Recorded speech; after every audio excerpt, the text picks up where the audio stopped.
ಆತ್ಮೀಯ ವಿದ್ಯಾರ್ಥಿಗಳೇ, ಹೇಮಾ ಪಾಟೀಲ್ ಮ್ಯಾಥ್ಸ್ ಅಕಾಡೆಮಿಗೆ ನಿಮಗೆ ಸ್ವಾಗತ. ಇವತ್ತು ನಾನು 9ನೇ ತರಗತಿ ಭಾಗ 1ರಲ್ಲಿರುವಂಥ ಅಧ್ಯಾಯ 1 ಸಂಖ್ಯಾ ಪದ್ಧತಿ ಈ ಒಂದು ಪಾಠವನ್ನು ನಾನೀಗ 2 ವಿಡಿಯೋ ಮಾಡಿದ್ದೀನಿ. ಈಗ ಅದೇ ಪಾಠದಲ್ಲಿರುವಂತಹ ಅಭಾಗಲಬ್ಧ ಸಂಖ್ಯೆಗಳನ್ನು ಸಂಖ್ಯಾರೇಖೆ ಮೇಲೆ ಹೆಂಗೆ ಗುರುತಿಸುವುದು ಅನ್ನೋದನ್ನು ಇಂಪಾರ್ಟೆಂಟ್ ಇದೆ. ಇದನ್ನು ಇವತ್ತು ಕಲಿತ್ಕೊಳ್ಳೋಣ. ಅಭಾಗಲಬ್ಧ ಸಂಖ್ಯೆಗಳಾದ √2, √3 ಮತ್ತು √5 ಸಂಖ್ಯಾರೇಖೆ ಮೇಲೆ ಪ್ರತಿನಿಧಿಸುವುದು. ಫಸ್ಟ್ ಒಂದು ಎಕ್ಸಾಂಪಲ್ ನೋಡೋಣ. √2 ಸಂಖ್ಯಾರೇಖೆ ಮೇಲೆ ಹೇಗೆ ಪ್ರತಿನಿಧಿಸುವುದು? ಈಗಾಗಲೇ ನಾವು ಸಂಖ್ಯಾರೇಖೆ ಮೇಲೆ ಸಂಖ್ಯೆಗಳನ್ನು ಗುರುತಿಸುವುದನ್ನು ಕಲ್ತಿದ್ದೇವೆ. ಕರೆ √2 ಅಭಾಗಲಬ್ಧ ಸಂಖ್ಯೆಗಳನ್ನು ಹೆಂಗೆ ಸಂಖ್ಯಾರೇಖೆ ಮೇಲೆ ಹೆಂಗೆ ತೆಗೆಯುವುದು ಅನ್ನೋದನ್ನು ತಿಳ್ಕೊಳ್ಳೋಣ. ಈಗ ಒಂದು ಚೌಕವನ್ನು ತೆಗೆದುಕೊಂಡಿನಿ. ಇದಕ್ಕೆ OABC ಅಂತ ತಿಳ್ಕೊಂಡು, ಈಗ ಇದಕ್ಕೆ ಒಂದು ಕರ್ಣವನ್ನು ಎಳೆದಾಗ OB ಅಂಥೇಳಿ ಇದು ಏನಾಯಿತು, ಒಂದು ಲಂಬಕೋನ ತ್ರಿಭುಜ ಉಂಟಾಯಿತು. ಅದನ್ನು ಒಂದು ಮೂಲಮಾನ ಅಂತ ತೆಗೆದುಕೊಂಡು √2 ನಾವು ಕಂಡುಹಿಡಿಬೋದು. ಅದನ್ನು ಪೈಥಾಗೋರಸ್ನ ಪ್ರಮೇಯವನ್ನು ಬಳಸಿ ನಾವಿಲ್ಲೇ ಕಂಡುಹಿಡಿಯೋಣ. OB² = OA² + AB². ಪೈಥಾಗೋರಸ್ನ ಪ್ರಮೇಯದ ಪ್ರಕಾರ 1² + 1² = 1 + 1 2 ಆಯಿತು. OB² 2 ಆದರೆ OB √2 ಆಯಿತು. ಈಗ ಸಂಖ್ಯಾರೇಖೆಯನ್ನು ತೆಗೆದುಕೊಳ್ಳೋಣ. ಈಗ ನಾವೊಂದಿಲ್ಲೇ ಸಂಖ್ಯಾರೇಖೆಯನ್ನು ತೆಗೆದುಕೊಂಡಿದ್ದೇನೆ. ಇದು ಫಸ್ಟು ಒಂದು ರೇಖೆ ಎಳ್ಕೋಬೇಕು, ಆಮೇಲೆ ಮಿಡಲ್ 0 ಅಂತ ಮಾರ್ಕ್ ಮಾಡಬೇಕು. ಇಲ್ಲಿ ಎಷ್ಟೆಷ್ಟು ಈಕ್ವಲ್ ಡಿಸ್ಟೆನ್ಸ್ ತೊಗೋಬೇಕು ಅಂದ್ರೆ, ಒಂದು ಮೂಲಮಾನ ಅಂತಂದ್ರೆ ನೀವು 1 ಸೆಂಟಿಮೀಟ್ರ್ ಡಿಸ್ಟೆನ್ಸು ತೊಗೋಬೋದು, ಅಥವಾ ಇಲ್ಲೇ 2 ಸೆಂಟಿಮೀಟರ್ ಡಿಸ್ಟೆನ್ಸನ್ನು ತೊಗೊಂಡೇನೆ. ನೋಡಿಲ್ಲೇ ಮಿಡಲ್ನ 0 ಮಾರ್ಕ್ ಮಾಡಿ, ಇಲ್ಲಿ ನೋಡಿರಿ 2 ಸೆಂಟಿಮೀಟ್ರಿಗೆ ಮಾರ್ಕ್ ಮಾಡೇನಿ, ಆಮೇಲೆ 4ಕ್ಕೆ ಮಾರ್ಕ್ ಮಾಡೇನಿ, ಆಮೇಲೆ 6ಕ್ಕೆ ಮಾರ್ಕ್ ಮಾಡೇನಿ. ಅದೇ ರೀತಿ ಈ ಸೈಡನ್ನು ಕೂಡ 2 ಸೆಂಟಿಮೀಟ್ರಿಗೆ ಮಾರ್ಕ್ ಮಾಡೇನಿ, ಆಮೇಲೆ ಮತ್ತು 2 ಸೆಂಟಿಮೀಟ್ರಿಗೆ ಮಾರ್ಕ್ ಮಾಡೇನಿ, ಆಮೇಲೆ ಮತ್ತಿಲ್ಲಿ 2 ಸೆಂಟಿಮೀಟ್ರಿಗೆ ಮಾರ್ಕ್ ಮಾಡೋಣ ಅಂತ. ಈ ಥರ ನಮ್ಮ ಸಂಖ್ಯಾರೇಖೆ ಆಯಿತು. ಇದೇನು ಒಂದು ಮೂಲಮಾನ ಅಂತ ತಿಳ್ಕೊಳ್ಳೋದು. ಇದಕ್ಕೆ ಒಂದು ಮೂಲಮಾನ ಅಂತ ತಿಳ್ಕೊಂಡ ಇಲ್ಲೇ ಕೋನ್ ಮಾಪಕ್ಕೆ ತಗೊಂಡ 90 ಡಿಗ್ರಿ ಒಂದು ಐತಲ್ಲ, ಇದಕ್ಕೆ 90 ಡಿಗ್ರಿ ಮೊದಲು ಮಾರ್ಕ್ ಮಾಡ್ಕೊಂಡು 90 ಡಿಗ್ರಿ ತಗೊಳ್ಳೋಣ. ಆಮೇಲೆ ಒಂದು ರೇಖೆಯನ್ನು, ಸಣ್ಣದಾಗಿ ಒಂದು ರೇಖೆಯನ್ನು ಎಳೆದುಕೊಳ್ಳೋಣ. ಆಮೇಲೆ OA ಎಷ್ಟೈತಿ? OA 2 ಸೆಂಟಿಮೀಟ್ರ್ ಐತಿ. ಅಂದ್ರೆ ಇಲ್ಲಿಯೂ ಕೂಡ ನಾವು 2 ಸೆಂಟಿಮೀಟರ್ ಏನು ಮಾಡೋಣ, ಸ್ಕೇಲೇ 2 ಸೆಂಟಿಮೀಟ್ರನ್ನು ಮಾರ್ಕ್ ಮಾಡ್ಕೊಂಡು ಫಸ್ಟಿಂದ ಹೇಳ್ತೀನಿ. ಒಂದು ಸಂಖ್ಯಾರೇಖೆ ತೊಗೊಂಡೇನಿ, 2 ಸೆಂಟಿಮೀಟರ್ ಡಿಸ್ಟೆನ್ಸ್ ತೊಗೊಂಡೇನಿ, ಅಂದರೆ ಸ್ವಲ್ಪ ಚಿತ್ರ ದೊಡ್ಡದು ಕಾಣ್ತೈತಿ ಅನ್ನೋ ಸಲುವಾಗಿ. ಆಮೇಲೆ ಇಲ್ಲಿ 2 ಸೆಂಟಿಮೀಟ್ರ್, ಇಲ್ಲೂ 2 ಸೆಂಟಿಮೀಟ್ರದನ್ನು ಮಾರ್ಕ್ ಮಾಡ್ಕೊಂಡೀನಿ. ಮಾರ್ಕ್ ಮಾಡಿ O, ಇಲ್ಲಿ ಇದಕ್ಕೆ ನಾವು ಹೆಸರು ಕೊಡೋಣ ಅಂತ. ಇದು O, ಇದು A, ಇದು B. OBಯನ್ನು ನಾವು ಸೇರಿಸೋಣ. ನೋಡ್ರಿಲ್ಲೇ ನಾನೇನು ಮಾಡ್ತೀನಿ, O ಮತ್ತು B ಅನ್ನು ಸೇರಿಸ್ತಾ ಇದ್ದೀನಿ. O ಮತ್ತು B ಅನ್ನು ಸೇರಿಸಿದ್ದೇನೆ ಈಗ, ಹೌದಾ? O ಮತ್ತು B ಸೇರಿಸಿ ಆದಿಂದ ಏನು ಮಾಡೋದು, ತ್ರಿಜ್ಯವನ್ನು ತೆಗೆದುಕೊಳ್ಬೇಕು. ತ್ರಿಜ್ಯವನ್ನು ತೆಗೆದುಕೊಂಡು Oಗೆ ತ್ರಿಜ್ಯವನ್ನು ಪಾಯಿಂಟ್ ಮಾಡಿ ಇಟ್ಟು OBಯಿಂದ Oಗೆ ತ್ರಿಜ್ಯ ಪಾಯಿಂಟ್ ಮಾಡಿಟ್ಟು OBಯಿಂದ ಒಂದು ಏನು ಮಾಡೋಣ, ಕಟ್ ಮಾಡ್ಕೊಂಡು ಕಂಸವನ್ನು ಕಟ್ ಮಾಡೋಣ. ಇಷ್ಟು ಕಂಸವನ್ನು ಈಗ ಕಟ್ ಮಾಡೋದು ಇಷ್ಟು. Oಗೆ ತ್ರಿಜ್ಯವನ್ನು ಕೇಂದ್ರವಾಗಿಟ್ಟುಕೊಂಡು OBಯಿಂದ ಕಟ್ ಮಾಡೋದು. ಈಗ ಇದು ಏನು ಬಂತು ನಮಗೆ, √2. ಇದೇನು ಬಂತು, ಇದನ್ನು P ಅಂಥೇಳಿ ಮಾರ್ಕ್ ಮಾಡಿ. ಈಗ ಏನು ಬಂತು ನನಗೆ, √2 ಬಂತು. ಇದೇನು Oದಿಂದ Pವರೆಗೆ, ಎಲ್ಲಿಂದ Oದಿಂದ Pವರೆಗಿನ ಒಂದು ಡಿಸ್ಟೆನ್ಸನ್ನು ನಾವು ಏನಂತ ಕರೆಯೋಣ, √2 ಬೆಲೆ ಆಯಿತು. ಇದೇನಾಯಿತು, √2. Pಯ ಬೆಲೆ ಏನಾಯಿತು, √2. ಅಂದ್ರೆ ಎಷ್ಟು ಬರ್ತೈತಿ ಅಂತಂದ್ರೆ ಅದು √2 ಬೆಲೆ 1.4 ಸಮಥಿಂಗ್ ಬರ್ತೈತಿ. 1.4 ಸಮಥಿಂಗ್ ಅದ. ಇದು P ಏನಾಯಿತು, √2ನ ಬೆಲೆ ಆಯಿತು. ಈ ಥರ ನಾವು √2ವನ್ನು ಸಂಖ್ಯಾರೇಖೆ ಮೇಲೆ ಪ್ರತಿನಿಧಿಸ್ತೇವೆ ಅನ್ನೋದನ್ನು ತಿಳಿದುಕೊಂಡ್ವಿ. ಈಗ ನೆಕ್ಸ್ಟ್ ನಾವು ಹೋಗೋಣ. √3 ಸಂಖ್ಯಾರೇಖೆ ಮೇಲೆ ಹೇಗೆ ಗುರುತಿಸುವುದು ಅನ್ನೋದನ್ನು ನೋಡೋಣ. ಫಸ್ಟ್ ಈಗಾಗಲೇ ನಾವು ಪೈಥಾಗೋರಸ್ನ ಪ್ರಮೇಯದ ಪ್ರಕಾರ ಅಂತ ಹೇಳಿದ್ವಲ್ಲ, ಅದನ್ನು ಆಮೇಲೆ ಬರಿತೀನಿ. ಈಗ ಫಸ್ಟ್ ಏನು ಮಾಡೋಣ, ನಾವು ಒಂದು ರೇಖೆಯನ್ನು ಎಳೆದುಕೊಳ್ಳೋಣ. ಒಂದು ರೇಖೆ ಎಳ್ಕೊಳ್ಬೇಕು. ಅಜಮಾಸ ಮಿಡಲ್ ಏನು ಮಾಡೋದು, 0 ಅಂತ ಮಾರ್ಕ್ ಮಾಡೋದು. ನಾನು ಒಂದು ಮೂಲಮಾನ ಅಂತ ಏನು ತೊಗೊಂಡಿನಿ, 2 ಸೆಂಟಿಮೀಟ್ರ್ ಈಕ್ವಲ್ ಡಿಸ್ಟೆನ್ಸ್ ತೊಗೊಳ್ಳೋದು. ಈಕ್ವಲ್ ಡಿಸ್ಟೆನ್ಸನ್ನು 2 ಸೆಂಟಿಮೀಟ್ರ್ ತೊಗೊಳ್ತಾ ಇದ್ದೀನಿ. ಇಲ್ಲಿಯೂ ಕೂಡ 2 ಸೆಂಟಿಮೀಟ್ರ್ ಡಿಸ್ಟೆನ್ಸ್ ತೊಗೊಳ್ಳೋದು. ನೆಕ್ಸ್ಟ್ ಇದು 1 +1 +2 +3 +4, ಇದು ಈ ಸೈಡ -1 -2. ಇದು ಒಂದು ಮೂಲಮಾನ ಆಯಿತು. ಇಲ್ಲಿ ಹಿಂದೆ ಇನ್ನೊಂದು ಚೂರು ಬರೆಯೋದಿತ್ತು. ಏನಂದರೆ ಈಗ ನಾವು √2 ಮಾಡಿದ್ವಿ, ಇದು ಒಂದು ಮೂಲಮಾನ ಆಯಿತಾ, ಇದು √2. ಇದೇನು OB ಏನಾಯ್ತದ √2 ಅಂತ ಮೆನ್ಷನ್ ಮಾಡಬೇಕಲ್ಲಿ. ಹೌದು. ಇನ್ನು ನೆಕ್ಸ್ಟ್ ಹೋಗೋಣ. ಈಗ ಇದು ಫಸ್ಟ್ √2 ನಾವು ತಗೊಂಡಿದ್ವಲ್ಲ, ಅದೇ ರೀತಿನ ಮಾಡೋದು. 90 ಡಿಗ್ರಿ ತಗೊಳ್ಳೋದು. ಒಂದಿಗೆ 1 ಆಯ್ತಲ್ಲ, ಅದಕ್ಕೆ ಸೀದಾ 90 ಡಿಗ್ರಿ ಮಾರ್ಕ್ ಮಾಡೋದು. ಆಮೇಲೆ ಒಂದು ರೇಖೆಯನ್ನೇ ಎಳ್ಕೊಳ್ಳೋದು. ಆ ರೇಖೆ ಏನಾಗಿರಬೇಕು, ಇದು 2 ಅಂತ ತಗೊಂಡೇವಲ್ಲ, 2 ಸೆಂಟಿಮೀಟ್ರ್, ಇದು 2 ಸೆಂಟಿಮೀಟ್ರನ್ನೇ ಮಾರ್ಕ್ ಮಾಡೋದು. 2 ಸೆಂಟಿಮೀಟ್ರ್ ಮಾರ್ಕ್ ಮಾಡಿ ಕಟ್ ಮಾಡೋದು. ಇದು OAB ಆಯಿತಾ. OBಯನ್ನು ಸೇರಿಸ್ಕೊಳ್ಳೋದು. OB ಸೇರಿಸ್ಕೊಂಡ್ವಿ, ತಿಳಿತಾ ಇದೆಯಲ್ಲ. OB ಸೇರಿಸ್ಕೊಂಡು ಆದಿಂದ √2 ಎಳ್ಕೊಳ್ಳೋಣ. First √2 ಮಾಡಿದ್ವಲ್ಲ, ಓಗೆ ಕೇಂದ್ರವಾಗಿಟ್ಟುಕೊಂಡು cut ಹೊಡೆದವನು. ಇದು √2 ಆಯಿತು. ಇದು ಒಂದು ಮೂಲಮಾನ, ಇದು √2 ಆಯಿತು. ಇನ್ನು √3 ಮಾಡಬೇಕಾದ್ರೆ ನಾವಿಲ್ಲೇ 0ದಿಂದ 2 ಸೆಂಟಿಮೀಟ್ರ್ ಅಂತ ಒಂದು ಮೂಲಮಾನ ಅಂತ ತೊಗೊಂಡೇವಲ್ಲ, ಬಿಗೆ ಇಲ್ಲಿ ನೋಡ್ರಿ, ಇಲ್ಲಿ ಬಿಗೆ ಇದು P ಆಯಿತಾ, ಇದು √2 ಆಯಿತು. ಹೌದಾ. ಬಿ ಇದು ಪಾಯಿಂಟ್ ಬಿ ಕಾಣತ್ತೈತಲ್ಲ, ಈ ಬಿಯಿಂದ ಸ್ವಲ್ಪ ಕ್ರಾಸ್ ಮಾಡಿ ಬಿಯಿಂದ ಒಂದು 90 ಡಿಗ್ರಿ, ಮತ್ತೆ ಒಂದು 90 ಡಿಗ್ರಿಯನ್ನು ಬಿಗೆ ಕೇಂದ್ರವಾಗಿಟ್ಟುಕೊಂಡು ಬಿಯನ್ನು ಕೇಂದ್ರವಾಗಿಟ್ಟುಕೊಂಡು 90 ಡಿಗ್ರಿ ತಗೊಳ್ಳೋಣ. ಓಕೆ.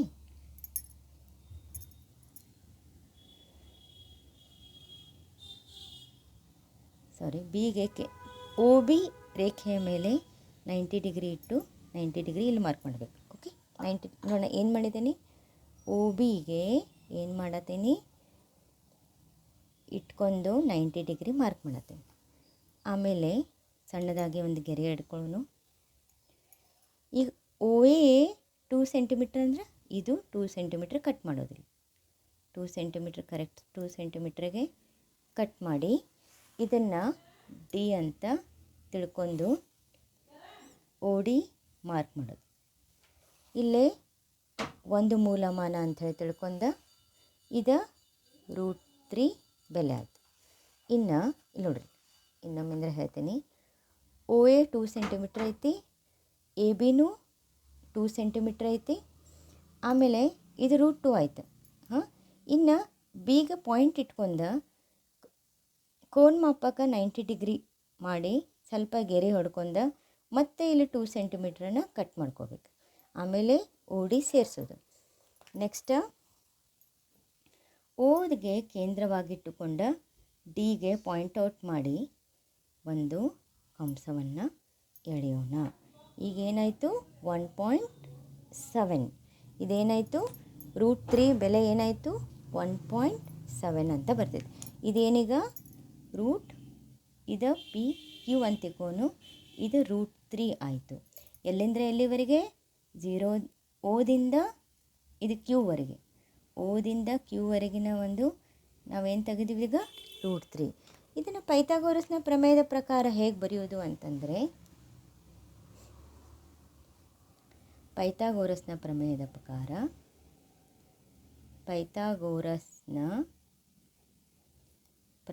ಪ್ರಕಾರ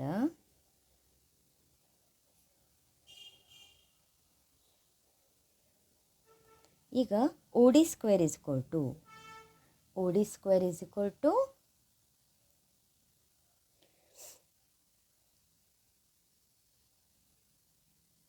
OA ಸ್ಕ್ವೇರ್ ಪ್ಲಸ್ ಇದನ್ನು ಒಂದು ಮೂಲಮಾನ ಅಂತ ತಗೊಳ್ಳೋಣ.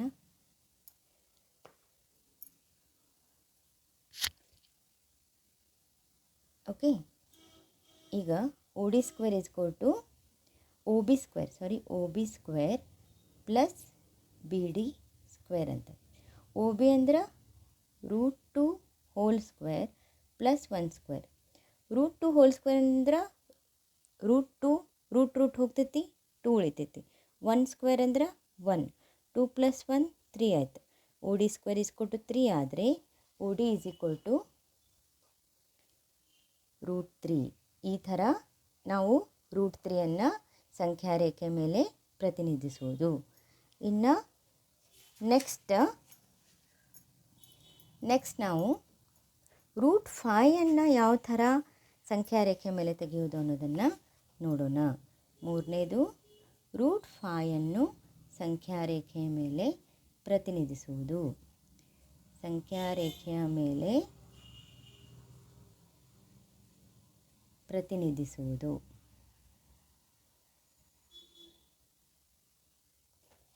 ಅದೇ ಥರ ಸೇಮ ಫಸ್ಟ್ √2 ಮಾಡ್ಕೊಳ್ಳೋದು, √3 ಮಾಡ್ಕೊಳ್ಳೋದು, √4 ಮಾಡ್ಕೊಳ್ಳೋದು, ಆಮೇಲೆ √5 ಮಾಡೋದು. ಇದು ಈ ಥರ ಸ್ಟೆಪ್ ಬೈ ಸ್ಟೆಪ್ ಬರ್ತದೆ. ಫಸ್ಟ್ ಏನು ಮಾಡೋದು? ಒಂದು ಸರಳ ರೇಖೆಯನ್ನು ತೆಗೆದುಕೊಳ್ಳೋಣ.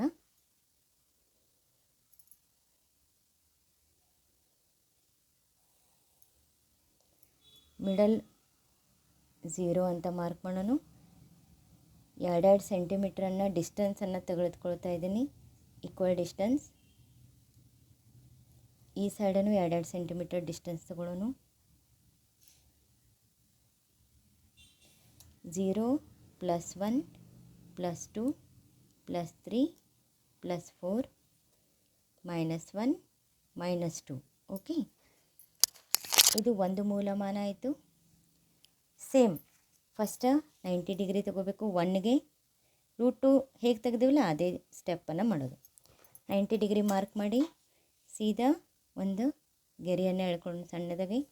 ಆಮೇಲೆ ಇದು 2 ಸೆಂಟಿಮೀಟ್ರ್ ಇದೆಯಲ್ಲ, ಸೇಮ್ 2 ಸೆಂಟಿಮೀಟ್ರನ್ನೇ ಮಾರ್ಕ್ ಮಾಡ್ಕೊಂಡು 2 ಸೆಂಟಿಮೀಟ್ರ್ ಏನು ಮಾಡೋಣ? ಮಾರ್ಕ್ ಮಾಡೋಣ. ಮಾರ್ಕ್ ಮಾಡಿ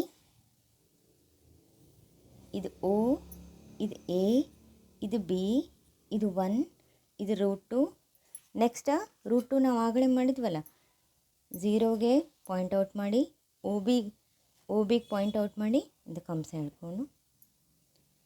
ಓಕೆ, ಇದು P ಅಂತ ಮಾರ್ಕ್ ಮಾಡೋಣ. ಇದು √2 ಆಯಿತು. ಇದೇನಾಯಿತು? ಇದು √2 ಆಯಿತು. ಇನ್ನು √3 ಮಾಡಬೇಕಂದ್ರೆ ಮತ್ತೆ OB ಗೆರೆ ಇದೆಯಲ್ಲ ಇದ್ರ ಮೇಲೆ ಕೋನಮಾಪಕ ಕರೆಕ್ಟಾಗಿ ಇಟ್ಟು ಬಿಗೆ ಪಾಯಿಂಟ್ ಔಟ್ ಮಾಡಿ 90 ಡಿಗ್ರಿ ಮಾರ್ಕ್ ಮಾಡೋದು. ಮತ್ತೆ ಏನು ಮಾಡೋದು? ಒಂದು ರೇಖೆಯನ್ನು ಎಳ್ಕೊಳ್ಳೋಣ.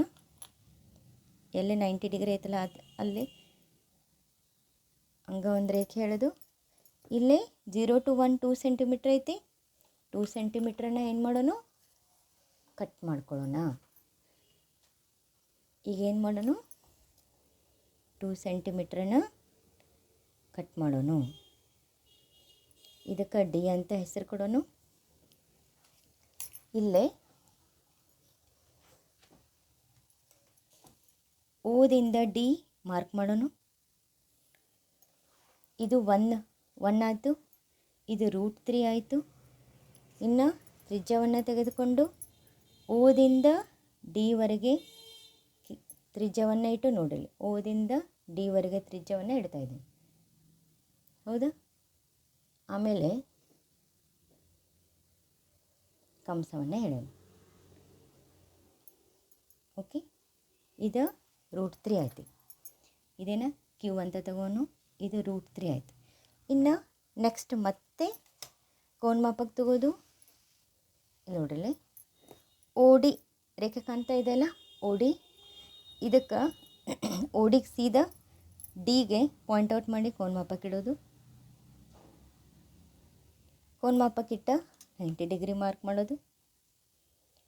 ಆಮೇಲೆ ಸ್ಕೇಲೇ 90 ಡಿಗ್ರಿ ಎಲ್ಲಿದೆ ಅಲ್ಲ, ಆ ಡಿದಿಂದ ಒಂದು ರೇಖೆ ಹೇಳ್ಕೊಳ್ಳೋದು. 0 to 1 2 ಸೆಂಟಿಮೀಟ್ರ್ ಐತಿ. 2 ಸೆಂಟಿಮೀಟ್ರ್ ಕಟ್ ಮಾಡೋದು.